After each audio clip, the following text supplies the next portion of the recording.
Okay, I got a screen here, and one of the last storms or whatnot, something blew through it, messed it all up.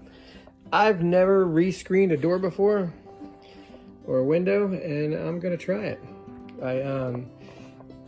When I moved into this house, there was extra screening and stuff in the shed. It's all brand new, even the spline. This is the spline stuff. This is what you use to go around the screen when you rescreen it. That rubber line right there. It's basically a pop it out and push it back in kind of system. Let's see what happens. I had a screwdriver and I just popped this piece out. You want to take it out all the way around, and then the screen just pops right out.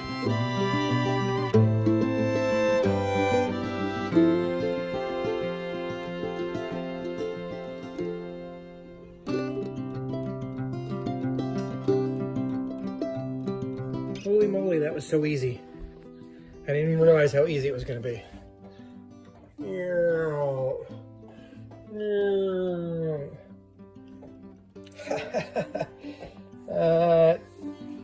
Took me, let's see. Where's the thing at? Where it is. Cost me $5 and like 20 minutes of time. Not bad.